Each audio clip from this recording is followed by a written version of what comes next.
Hello, Magic Players. This is Mills from MTG back again, and today we're talking about something where it's a problem I have when I talk to a lot of people about building decks. Let me ask you all a question: why do you need Force of Negation? Why is Force of Negation a card you have to have in your deck? Why is there no other competition for that spot whatsoever? Why is it that people are breaking their bank just on Force of Negations?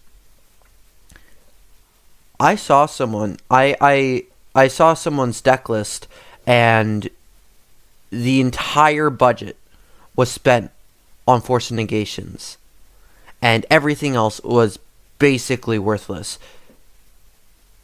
I helped them fix their deck and tune it up a bit, but Force of Negation is not that necessary. If you're gonna say it's a 0-mana counterspell, there are other 0-mana counterspells. Force of Negation happens to be the flashiest. But also, Force of Negation doesn't care about creatures even. So what happens if your opponent has a creature that you need to counter? Here's my question for you. Why are you running Force of Negation over any of the other counterspells? Now, you could leave any answer in the comment section, or you could just think about it. What are you trying to counter with Force of Negation? Are you trying to counter a simple Tybalt's Trickery? Well, now it's banned, but if you're trying to counter a simple Tybalt's Trickery, there are so many other things you could use. Even if you want just a 1-mana response, a 0-mana response, there are other things you can use. And so today I'm going to be talking about a few other options, and counterspells are not the exception. Counterspells are just a start. There are so many golden cards that nobody wants to get rid of, golden staples that nobody wants to get rid of. They're like, oh my gosh, we can't take this out of the deck. It's necessary. If I have $100, basically all of it's going to go towards Force of Negation. And I don't agree with that. Now, Force of Negation, if you don't know, says, if it's not your turn, you may exile a blue card from your hand rather than paying its mana cost, and then counter target non-creature spell. If the spell is countered this way, exile it instead of putting it into its owner's graveyard. So if it's not your own turn, and your opponent is casting a huge threat, this card does allow you to tap down. So don't get me wrong, I'm not calling it a bad card. It does have merit. I just think that we're putting too much stake into this card. I think that this card is just immediately put to the top, and it may very well be at the top, but we need to think about other solutions, other ways to counter things, because Force of Negation is such an, there's so many ways that you can play around it. One, you could just play creatures. Two, when the Tybalt's Trickery was going around, they just decided to play Violent Outburst on our turn. That way, we couldn't Force a Negation it. So we would tap out for our turn and be like, yeah, we're set. And then end of our turn, when all our mana's tapped, they would Force a Negation. And they don't even necessarily need to do that. If we have Force of Negation, we automatically think we're safe, and so we won't necessarily have a counterspell. So it's a card you can easily play around. You just it is a card that does kind of solve the format, or it's a glue that holds it together. But there are so many other cards we can use, and so the first one is actually these are all the decks that run it. The first card is Mana Leak. And this is probably going to be the most commonly suggested card that I'll give you. Now, when you're picking a replacement for Force of Negation, there's one question you have to ask yourself. What are you trying to counter? Are you trying to counter a combo deck that combos out on turn 3 and will have no extra mana? Mana leak.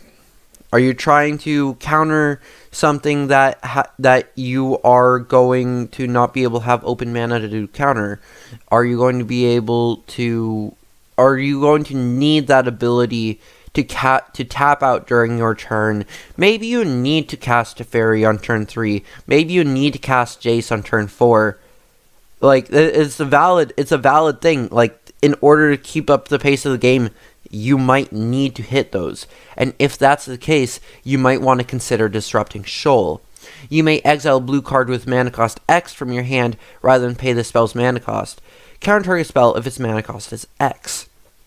Now, this is really what's important. This is what brings my point to fruition, is you need to know exactly what is the threat. What are you trying to counter?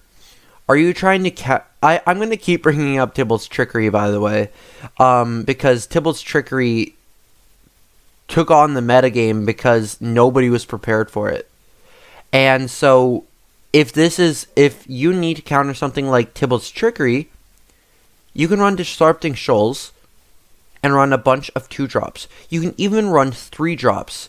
And when I say 3-drops, I really mean 3-drops. That cascade synergy, you would cascade the spell and then get Tybalt's Trickery and target your own cascade spell. But in response to the cascade, or in response to it targeting Violent Outburst, you can just counter the cascade spell and then their spell will fizzle.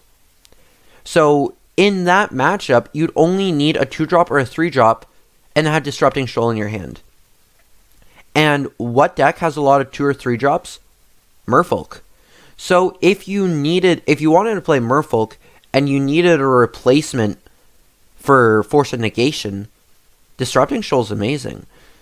But if the card you're trying to stop is a 1 or a 2-drop, or maybe you're just trying to stop maybe a super early Chalice, you do need that 2 mana, counter target mana cost of 2. I guess it's mana value now with the rules change.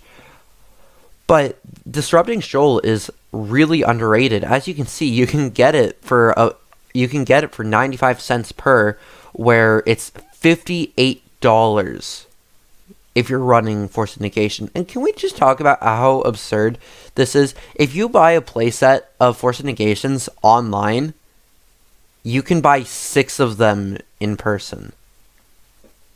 And then I personally prefer cards that I can touch, you know? Anyway, the next card that we're going to talk about is maybe the card you need to counter is a Teferi Time Raveler. Maybe you need to counter that on turn 3. And maybe you just need something that you have open mana to be able to do it. Quite often you'd be able to mana leak it.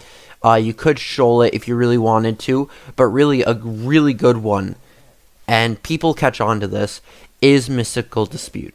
Mystical Dispute is a 3 mana counter unless they pay 3, so it is a 3 mana leak.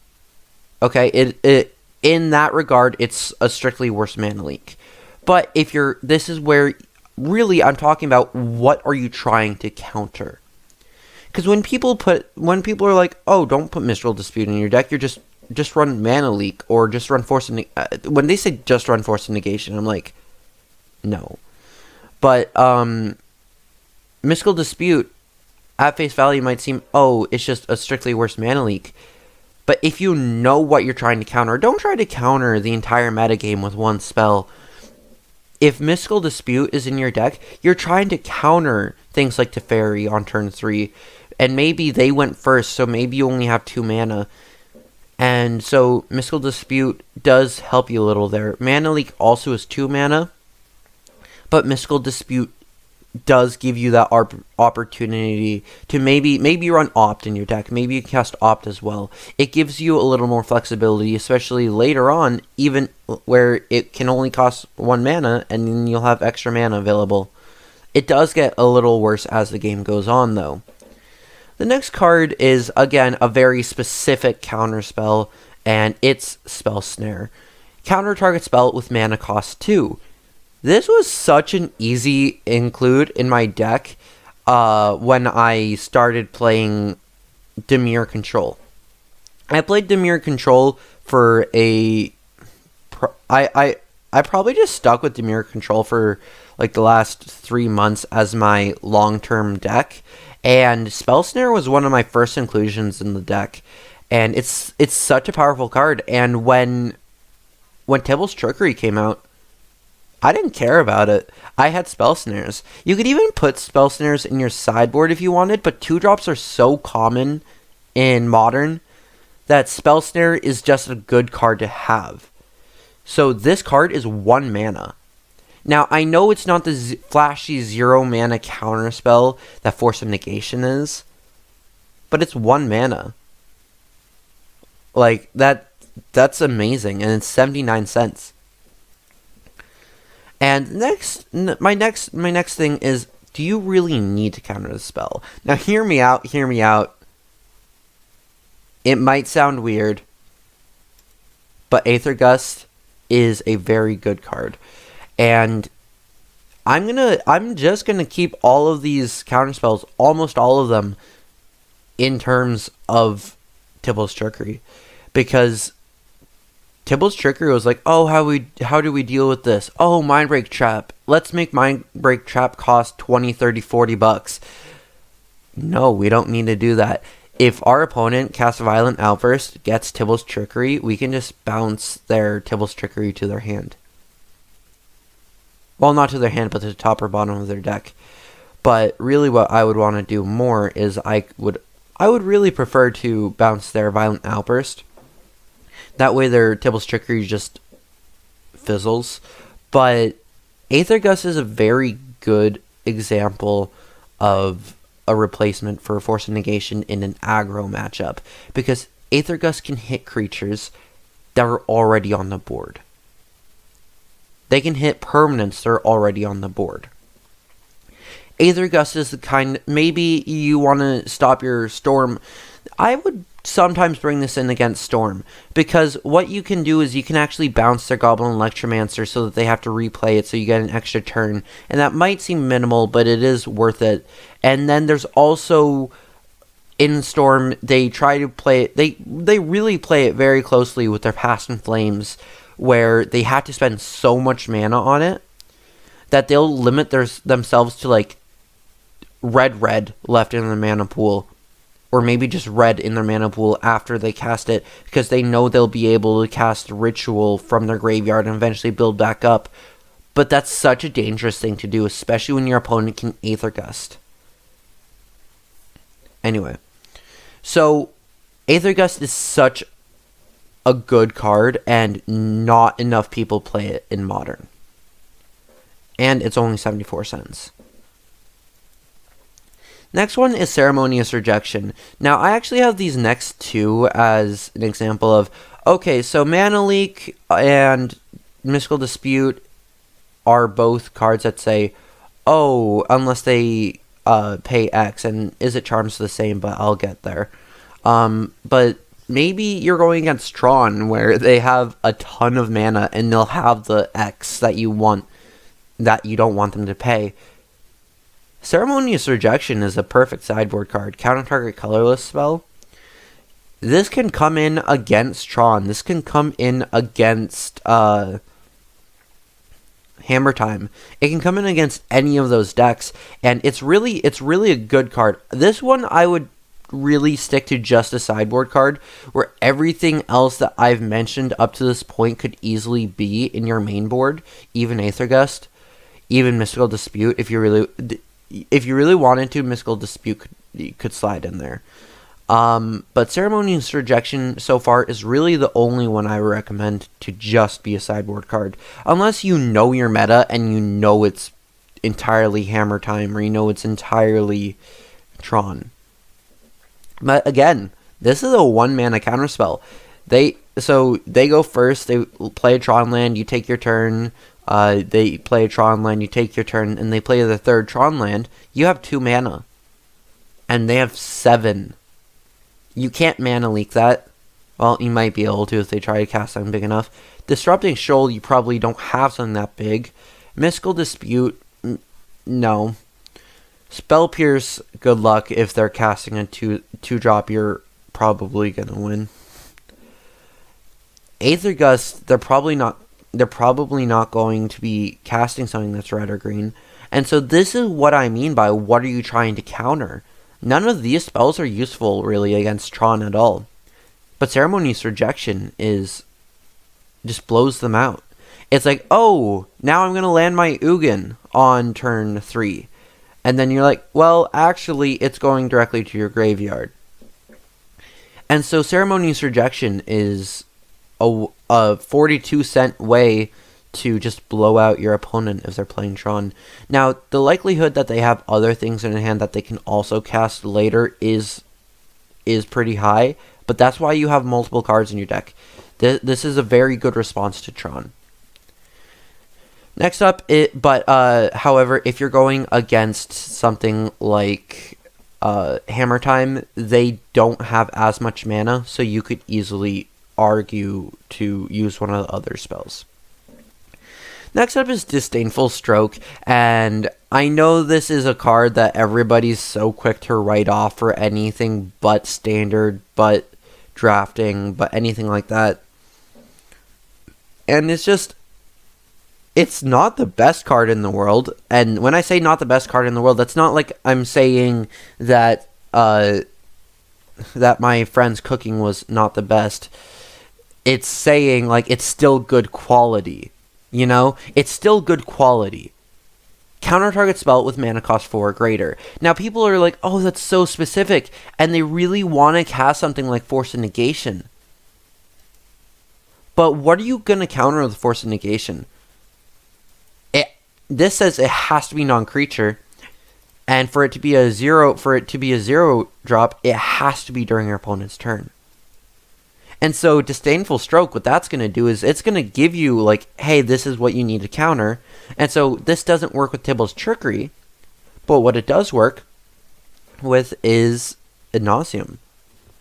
Now Ad Nauseam kind of died, the version of it that we all knew, but I could very easily see it coming back with a Thassa's Oracle variant, and Disdainful Stroke is a very good way to do that, to deal with that. And there are other decks that run things that are mana cost 4 or greater. For example, Tron. It just has to be a spell with mana cost 4 or greater. And let's say you want to counter a Jace, let's say you want to counter a Big Teferi, you could technically run any of those, like Mystical Dispute, Mana Leak, Disrupting Shoal. You can't run any of these 3, but you could run Disdainful Stroke. Next up is It Charm, and this is the only one so far the only one in my list that is multicolored. This says, counter target non-creature spell unless its controller pays 2. It deals 2 damage to target creature, or draw 2 cards, discard 2 cards. Now we're getting a 3-drop Charm that is, or command in the new set, but I love Is It Charm. Is It Charm is so underrated. Now, Is It Charm does require you to play blue-red, but if you don't need that counter spell, this is something I feel okay running in the main board. So you have counter target non-creature spell, which is one option. And so if you really need it, you have it there. But then you can also just kill a creature, so that's better against those creature-based aggro decks. Or you can just draw 2, discard 2, if you're really not having luck with your draws. So having cards with multiple options, this is just an example, by the way. You can have more. Now, this is something like, okay, what do I need to counter? Or am I just slightly afraid of one thing in the metagame, but I don't want to devote spots to it because there are so many aggro decks in the metagame, or like maybe the metagame's super diverse. This is a good way to be able to kind of spread out what your deck can do. Now, I've told you that you don't want to try to like counter the entire metagame in one card, but some cards can try to make an attempt to do that, and Is It Charm is one of those cards. The last card I have to talk about is a card that is, I've strictly seen in Merfolk lists, and I think it can be elsewhere. It says, as an additional cost to cast Deprive, return a land you control to its owner's hand. Now, this was really nice if you had something like Mystic Sanctuary, where you could just play it, bring Deprive back, and then play Deprive, put Sanctuary to your hand, and just loop it like Cryptic Command. But this card, it's a 2-drop counterspell, okay? There are a few other 2-drop counterspells. There's one that's Dragon Tribal. There's this. There is Mana Leak, but like those two that I just named are actual 2-mana counterspells. And it just counters a spell. This is more of one of those, okay, my deck is kind of just a counterspell deck where I'm not necessarily looking to counter a specific threat in the metagame. I just need more counterspells in my deck. And this isn't even in all the time. This wouldn't even go in all of those decks. Deprive is in a deck that runs Aether Vial, in a deck that runs not a lot of lands, so you don't need them anyway. Or any deck that just doesn't need to curve out. For example, Merfolk is able to play Aether Vials, and then it doesn't matter what happens with their lands, really. Anyway, ultimately, my ultimate point here is you don't need Force of Negation. I just told you... I actually need to count this. I just told you 9 replacement options for Force of Negation. And really, it doesn't end there. You can pick one thing or two things or just a few things in the metagame that you're worried about and counter it. And you don't need something like Force of Negation. Anyway, that is why do you need Force of Negation in your deck. And if you enjoyed seeing any of those budget options, if you thought I missed anything, obviously it's just a start. Go ahead and toss your favorite Force of Negation replacement in the comments section. If you want to see more replacement videos, I do want to stick away from doing deck lists on the weekends because deck lists are a lot of work and I need a break. So if you want to see more videos like this, please let me know. And because I'm happy to do this. This is just a start. Counterspells are just the example. Anyway, if you like the video, please hit that thumbs up. If you want to see more content like this, please hit that subscribe. And if you wanna let me know what you thought of the video, what you thought of the cards. If you think that Disdainful Stroke is just a bad card, let me know, and I will see you later.